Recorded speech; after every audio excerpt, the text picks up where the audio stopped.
Diet Pratapgarh के YouTube channel पर DElEd 4th semester के प्रशिक्षुओं का स्वागत है।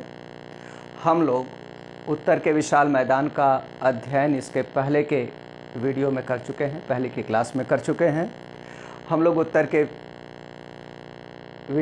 के विशाल मैदान का पश्चिम से पूर्व वर्गीकरण किया है, पश्चिम से पूर्व वर्गीकरण का अध्ययन किया है।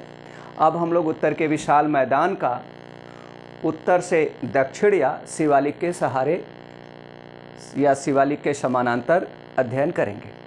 शिवालिक के समानांतर जब हम लोग उत्तर के विशाल मैदान का अध्ययन करते हैं तो यह देखते हैं कि हिमालय क्षेत्र की नदियां जो अपने साथ बड़े बड़े कंकड़ पत्थर और सेडिमेंट्स को लेकर आती हैं, उन सेडिमेंट्स के निक्षेप के आधार पर उत्तर के विशाल मैदान को शिवालिक के समानांतर तथा उत्तर से दक्षिण मुख्य रूप से 4 भागों में विभाजित किया जाता है।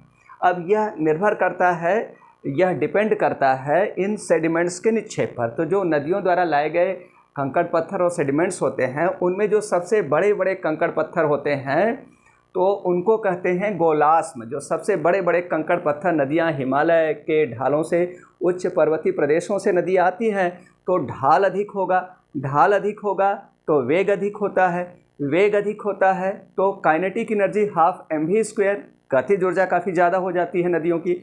गतिज ऊर्जा ज़्यादा होती है तो अपर्दन क्षमता ज़्यादा होती है, अपर्दन क्षमता और परिवहन क्षमता दोनों ज़्यादा रहती है। इसलिए हिमालय क्षेत्र से नदियाँ बड़े बड़े कंकड़ पत्थर और सेडिमेंट्स को लेकर के प्रवाहित होती हैं। लेकिन जैसे ही वो शिवालय के फूटिल एरिया में आती हैं, शिवालिक के दक्षिण में हिमालयन फ्रंटल फॉल्ट है।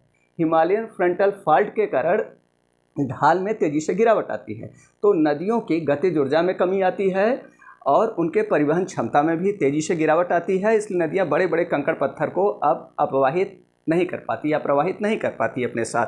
तो नदियाँ क्या करती हैं, शिवालिक के दक्षिण में बड़े बड़े कंकड़ पत्थर, मुख्य रूप से गोलाश्म जिसका आकार 256 मिलीमीटर या उससे ज़्यादा होता है।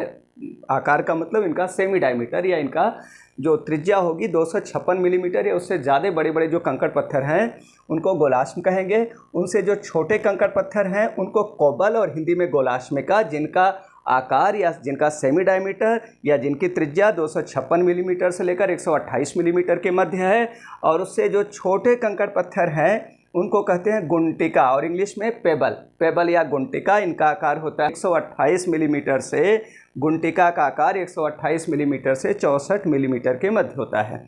इससे जो छोटे, गुंटिका से भी जो छोटे छोटे कण हैं उनको कहते हैं कणिका या इंग्लिश में ग्रेन्यूल का साइज होता है 64 मिलीमीटर से 4 मिलीमीटर के मध्य ग्रेन्यूल का साइज होता है।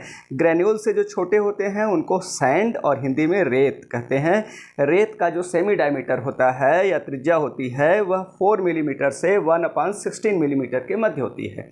और रेत से जो छोटे कण होते हैं, जो नदभार होते हैं या अवसाद होते हैं, उनको सिल्ट कहते हैं या हिंदी में गाद कहते हैं। इनका जो सेमी डायमीटर होता है 1/16 मिलीमीटर से 1/256 मिलीमीटर के मध्य होता है।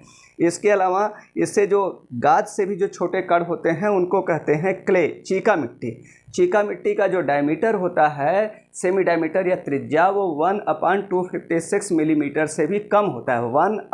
1/1/256 मिलीमीटर से भी कम होता है चीका या चीका मिट्टी या चीका क्ले के कणों का आकार। तो क्या होता है कि शिवालिक के दक्षिण में और शिवालिक के समानांतर पंजाब से लेकर के असोम तक 8 से लेकर 16 किलोमीटर की औसत चौड़ाई में भाबर मैदान का विस्तार है। भाबर मैदान या भाबर मैदान दोनों बोल सकते हैं, का विस्तार है। भाबर मैदान में किसकी प्रधानता है? गोलाश्म और गोलाश्मिका के निक्षेप से शिवालिक के दक्षिण में तथा शिवालिक के समानांतर 8 से लेकर 16 किलोमीटर की औसत चौड़ाई में और 2400 किलोमीटर की लंबाई में पंजाब से असोम तक भाबर मैदान का विस्तार है। भाबर में बड़े बड़े कंकड़ पत्थर हैं, गोलाश्म और गोलाश्मिका, बोल्डर और कोबल। तो इनमें क्या होता है बोल्डर और कोबल का मतलब ये नहीं केवल बोल्डर और कोबल है, बोल्डर कोबल की प्रधानता है। इनके अलावा थोड़ी बहुत गुंटिका का भी निक्षेप हो जाएगा, सेडिमेंट्स भी थोड़े बहुत रुक जाते हैं, लेकिन ज़्यादा करके गोलास्म और गोलास्मिका का निक्षेप भाभर में होता है। इसीलिए यहाँ पर कृषि कार्य नहीं हो पाती। लेकिन जो लंबी जड़ों वाले जो वृक्ष हैं उनको यहाँ पर रोपा जा सकता है और इसी कारण यहाँ पर बागाती कृषि की जाती है। और यहाँ पर कृषि का कार्य हो नहीं पाता है, इसलिए यहाँ के लोग जनरली पशुचारण पर ज़्यादा जोर देते हैं, पशुचारण का कार्य करते हैं, पशुओं पर आधारित जीवन होता है। दूसरा, इसके शिवालिक के जो भाभर के दक्षिण में, शिवालिक के दक्षिण में तो भाभर हो गया और भाभर के मैदान में शिवालिक तराई मैदान का विस्तार है। तराई मैदान का विस्तार भाभर के दक्षिण में तथा भाभर के समानांतर पंजाब से लेकर असोम राज्य तक 15 से 30 किलोमीटर की औसत चौड़ाई में प्लेस टू प्लेस इसकी ब्रॉडनेस वेरी करती है।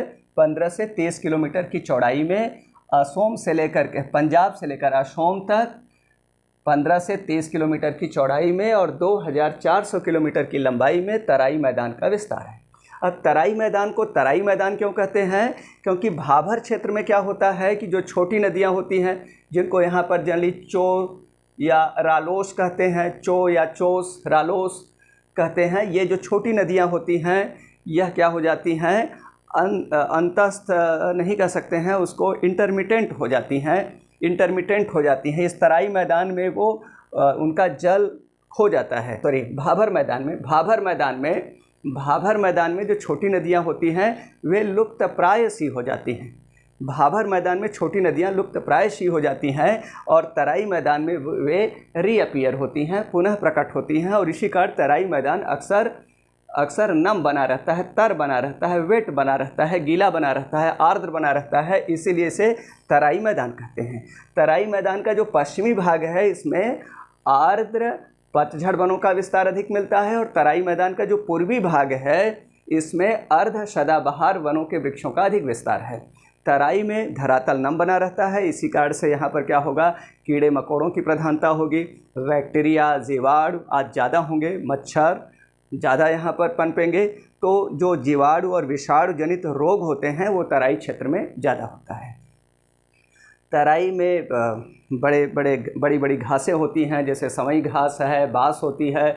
सवई घास और बाँस भारतीय कागज उद्योग के आधार स्तंभ हैं। भारत का जो अधिकांश भारत में जो कागज़ उत्पादित होता है उसका मोर देन 85% सवई घास और बाँस पर ही निर्भर करता है। ये महत्वपूर्ण प्रश्न बनता है कॉम्पिटिटिव एग्जाम्स में।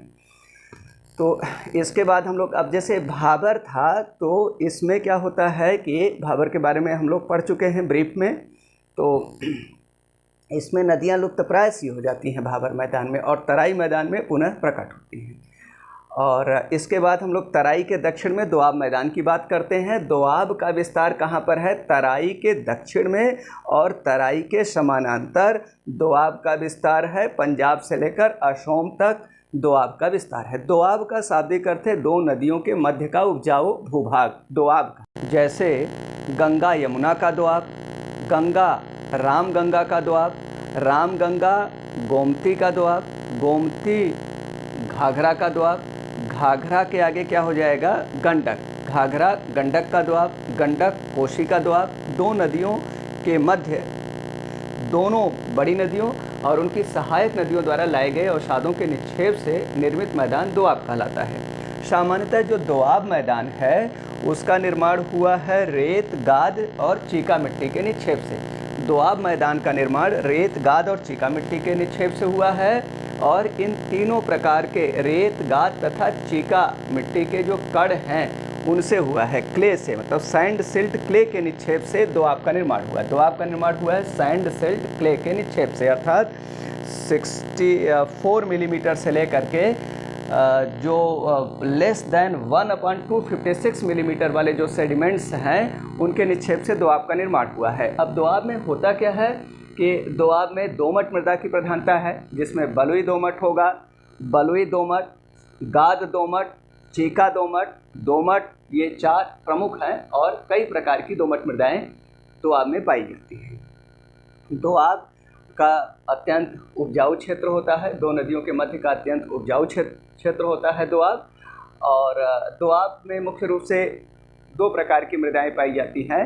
वह मृदा जो बाढ़ की सीमा से परे है उसे कहते हैं बांगर मृदा, और वह मृदा जो वर्षा ऋतु में अक्सर बाढ़ग्रस्त हो जाया करती है या जो बाढ़ की सीमा के नीचे है उसे खादर मृदा कहते हैं। बांगर मृदा पुरानी जलोढ़ मृदा होती है, खादर मृदा नवीन जलोढ़ मृदा होती है। बांगर मृदा में खादर की अपेक्षा पोषक तत्व कम मिलते हैं, पारगम्यता भी कम होती है बांगर की खादर की तुलना में, और क्षारंध्रता भी कम होती है बांगर की खादर की तुलना में। इसलिए बांगर मृदा खादर की अपेक्षाकृत खादर की अपेक्षा बांगर मृदाएं कम उर्वर होती हैं। तो बांगर और खादर मृदा जलोढ़ मृदा की दो प्रमुख मृदाएं हैं। इसके अलावा यहाँ पर और कई तरह की जैसे बूढ़ मृदा भी दोआब में मिलती है।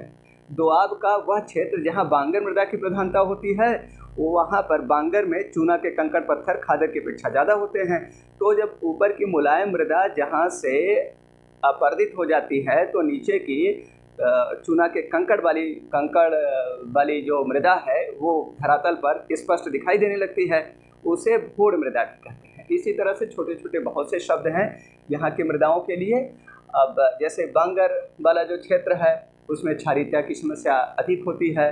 जैसे पंजाब हरियाणा राज्यों में क्षारीयता, पंजाब हरियाणा पश्चिम उत्तर प्रदेश में क्षारीयता की समस्या, लवणता और क्षारीयता की समस्या अधिक है।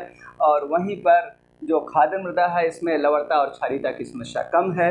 तो वो हम लोग सॉइल में मृदा में पढ़ेंगे। हाँ, हम लोग उत्तर के विशाल मैदान का अध्ययन कर रहे हैं इसलिए हम लोग इसी को फोकस करते हैं। अब दोआब के बाद डेल्टा की बात होती है। डेल्टा क्या है? डेल्टा नदियों के मुहाने पर नदियों द्वारा लाए गए अवसाद। अब कौन अवसाद अधिक पहुँचेगा? क्ले अधिक पहुँचेगा, चीका मिट्टी के कण अधिक पहुँचेंगे। क्ले और गाद के निक्षेप से निर्मित मैदान डेल्टा कहलाता है।